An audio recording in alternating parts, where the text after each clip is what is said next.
Om Swastiastu adik-adik, berjumpa lagi bersama saya Purnami Karisma yang akan menemani kalian untuk berjelajah mengenai teks eksplanasi. Nah adik-adik, adapun pembelajaran kita pada kali ini yaitu yang pertama pengertian teks eksplanasi, yang kedua unsur teks eksplanasi, yang ketiga mengidentifikasi kaidah kebahasaan dalam teks eksplanasi, dan yang keempat adalah menelaah teks eksplanasi. Apakah kalian sudah siap? Tapi sebelum itu, simaklah contoh teks eksplanasi berikut ini. Let's go!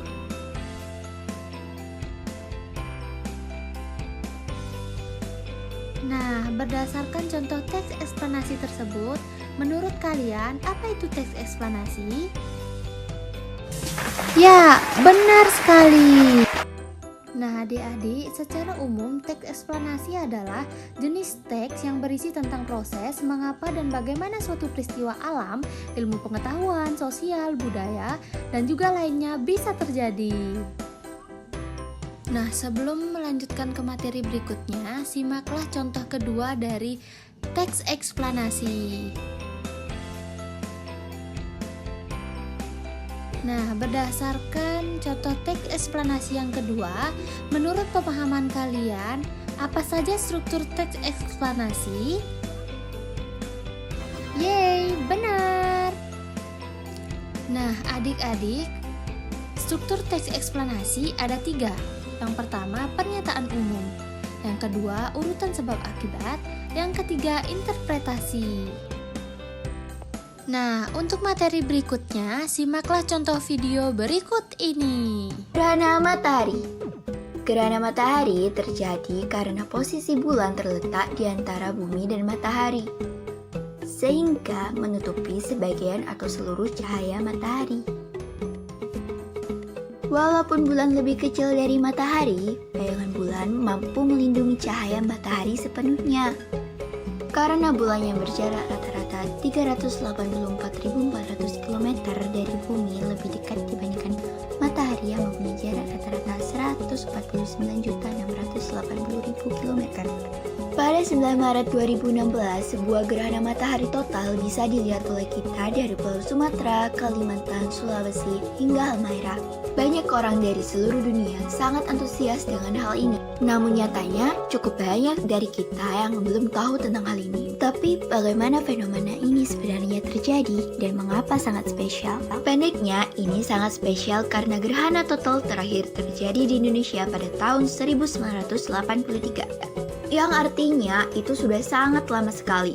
Fenomena ini hanya terjadi tiap 33 tahun sekali di Indonesia, yang artinya jika kita kelewatan pada tahun ini, kita baru bisa melihat kembali gerhana total di Indonesia pada tahun 2046.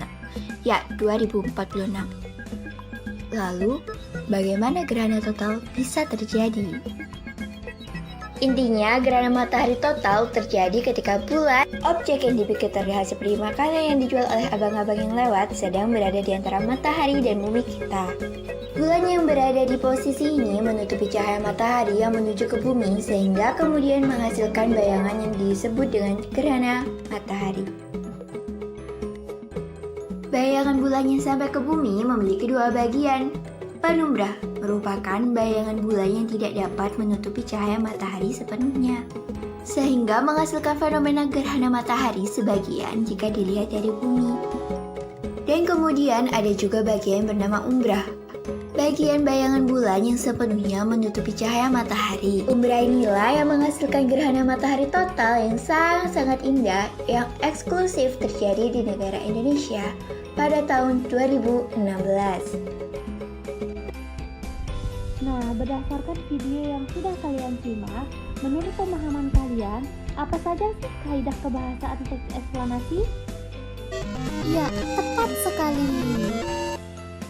Nah, adik-adik, kaidah kebahasaan teks eksplanasi itu sebagai berikut.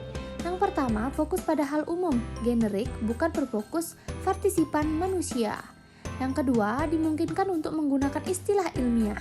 Yang ketiga, menggunakan konjungsi waktu dan kausalitas.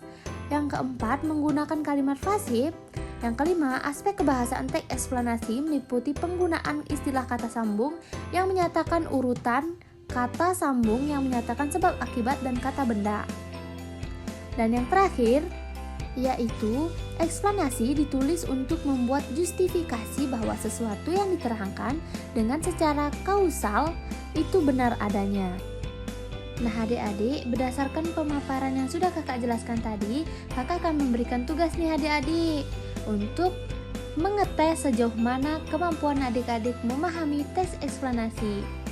Tugasnya yaitu, cobalah kalian menelaah teks eksplanasi berdasarkan pemahaman kalian setelah menonton video ini. Teks eksplanasi bisa didapatkan melalui YouTube, Google, dan lain sebagainya. Selamat bekerja dan sampai jumpa.